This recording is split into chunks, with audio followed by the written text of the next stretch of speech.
जैसे कल के वीडियो में हमने देखा कि कल्याण मित्र की कितनी आवश्यकता होती है हर एक के जीवन में, और यह भी देखा कि मीना भाभी ने कैसे घर वालों को बोल दिया कि मुझे शादी करनी ही नहीं है। तो चलो आज हम देखते हैं कि सच में मीना भाभी ने शादी क्यों की और धार्मिक वातावरण में रहे हुए बालिकाओं को किस बात का भय होता है शादी का डिसीजन लेने के लिए।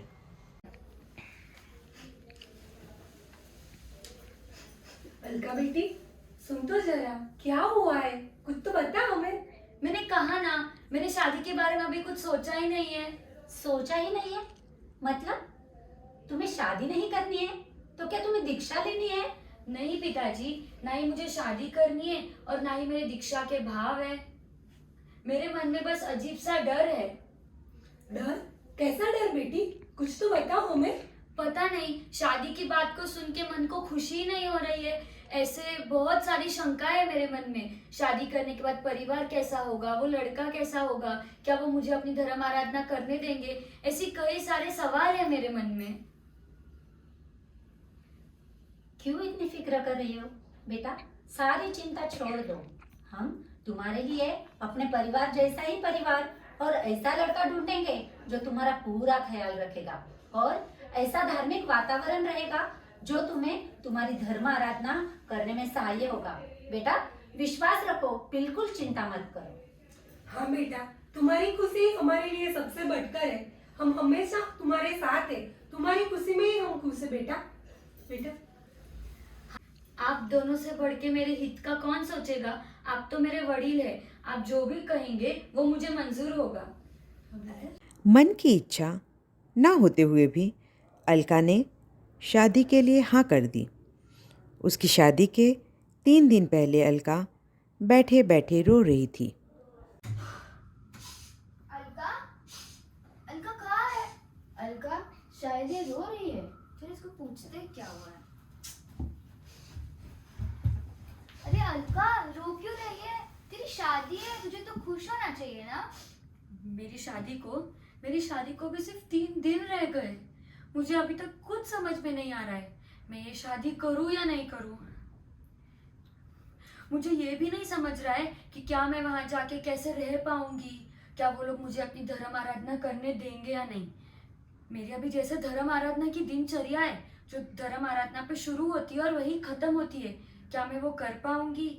पता नहीं। ये सब सोच के मन बहुत बेचैन हो रहा है, एकदम विचलित हो गया है मेरा मन। अलका, अगर तुमने सही समय पर सही पुरुषार्थ तक किए होते तो आज तुम कहीं और होती। वे कल्याण मित्र माना सर जिन्होंने दीक्षा ली है, हाँ वही, ये उनकी गुरु होती। कुछ चीजें हमें अपने कर्म और समय पर छोड़ देनी चाहिए। और अभी तुम अपने नए परिवार, नई जिम्मेदारियां उनको निभाओ, उनके बारे में सोचो, खुश रहो, सब कुछ अच्छा होगा। संसार में रहकर भी एक सच्चा जैन श्रावक या श्राविका अपनी धर्म आराधना निरंतर कर सकता है। प्रणाम। जैसे कि अभी हमने वीडियो में देखा है कि जब से आपकी शादी की बात चल रही थी तो आप 3 दिन लगातार रो रही थी, तो इसके पीछे ऐसी क्या वजह थी या आप ऐसी कौन सी दुविधा में आ गई थी? तो उसके बारे में थोड़ा हमें बताइए। रोना तो मुझे शादी करना ही नहीं था कि मैं रोऊंगी, तो ये लोग मना भी कर देंगे, जान लेते हैं कोई नहीं इच्छा है तो मत कर, पर रो तो मत कम से कम। पर कोई पिघला नहीं, रो रही है। किसी को मेरे ऊपर दया नहीं आई कि तेरे को तो शादी करना ही पड़ेगी, तू रो चाहे कुछ भी कर, शादी तो करना ही पड़ेगी। किसी को दया नहीं आई। वो भी मजबूर थे, आपके भाई और बहन, हमारे पास पीछे हाँ, परिवार था मजबूर थे। मम्मी पापा के मन में हाँ, वो आगे की वो सोच इसके थी। लिए वो इसके लिए रो रही थी, कम मैं रोऊंगी। रो रही, मेरे को तो अपने आप आंसू आ रहे थे, तो रोना ही आ रहा था, कुछ समझ में नहीं आ रहा था, मैं रो के नहीं पा रही थी खुद को कि मैं कैसे रोकूं। सब जो बोल रहे थे मत रो ससुराल तो जाना ही पड़ेगा, जाना तो पड़ेगा, पर क्या करें, नहीं रोक पा रही थी मैं। तो जैसे कि एक लेडी को अपना परिवार छोड़ के दूसरे परिवार में जाना रहता है, तो आपके लिए ये एक्सपीरियंस कैसा रहा? मतलब आपके ससुराल के कैसे विचार थे और धार्मिक माहौल कैसा था वहाँ का? जिसको शादी की चाह रहती है उसको आगे का भी रहता है कि मेरा ससुराल कैसा रहेगा, क्या रहेगा। मेरे को कुछ था ही नहीं, मेरे को आगे के लोग कैसे मिलेंगे, क्या मिलेंगे, आपकी मन से पहले से इच्छा ही विचार ही नहीं नहीं थी। थे। इच्छा ही नहीं। नहीं, पर शादी होने के बाद वो माहौल कैसा था माहौल तो आपके अच्छा लिए? ही था, धार्मिक माहौल मिला, सब कुछ छूट मिल गई, ऐसा कहीं था नहीं उसमें। जो मंदिर जाना था 5 बजे उठ के सासू जी प्रतिक्रमण करने के बाद बोलते थे चलो मेरे साथ मंदिर, तो वो 5 बजे भी मंदिर जाती थी। फिर सुबह नहा धो के वापस पूजा करने जाना। यानी आपके अनुकूल धार्मिक माहौल वातावरण था ही घर में। धार्मिक माहौल था ही घर में, ऐसा नहीं सामायिक करने जाना भेजते। तो वो खुद ही इतने धर्म में आ गए थे मेरे सासू जी, तो बहुत आगे मतलब हाँ, यानी आपको करने में कुछ अंतराय नहीं अंतराय है, नहीं आप है। सब आराधना आपकी कर कुछ सकते श्रावक थे भी वहाँ करते पे। थे। और आपके जो श्रावक थे तो उनका आपको कैसे सहयोग था ये पूरे आपके ये सांसारिक जर्नी में?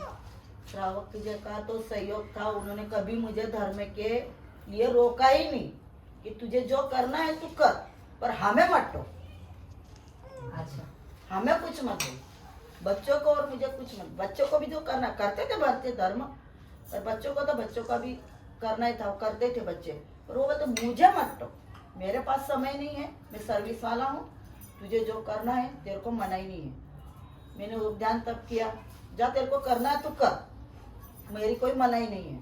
मैंने सचित का त्याग किया, परिमाण परिग्रह का व्रत पचकान लिए, 12 व्रत पचकान लिए, 14 नियम लिए, तुझे जो करना मेरे को कोई मनाही नहीं है। मैंने उनको बोला कि मैं घर में आलू प्याज नहीं लाऊंगी, नवकार मंत्र का जाप हमारा सब आया तो बोला मुझे को कुछ सीख दो, तो मैंने कहा हम घर में आलू प्याज नहीं लाएंगे, पर कभी नहीं कहा कि तूने ये क्यों लिया, ऐसा क्यों किया।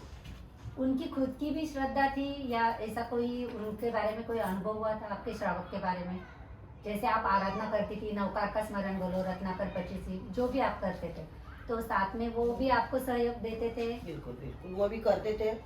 उनको जब भी टाइम मिलता था घर पे रहते थे, तो वो भी, उनको गुरुदेव पे बहुत श्रद्धा थी, मांडोली वाले विजय शांति गुरुदेव पे बहुत श्रद्धा थी। उन्होंने कईयों को गुरुदेव के फोटो भी दिए। जैसे एक है किस्सा, पर अभी टाइम नहीं अपने को सुनाने को, तो ये सब फोटो भी देते थे, नहीं तू ये गुरुदेव का पूजा पाठ करेगी तो तेरा अच्छा होगा। तो एक लड़की थी, हमारे परिवार की थी, भंसारी परिवार की थी, उसकी लड़की थी, तो वो कुछ जैसे पागल जैसे करती थी, तो उसको बोला कि तू ये भगवान के गुरुदेव की दिया भक्ति करेगी तो तू अच्छी हो जाएगी। तेरे मम्मी पापा थाना वाले हैं, मैं मंदिर वाला हूँ, तेरे मम्मी पापा नहीं ले जाएंगे तो मैं तेरे को गुरुदेव के दर्शन करने ले जाऊंगा। इनका इतना था दृढ़ विश्वास। तो जैसे कि अभी लोग बोलते हैं हाँ। कि आप अगर दीक्षा नहीं ले सकते तो आप धर्म भी नहीं कर सकते, तो इस बात पे आपके क्या विचार रहेंगे?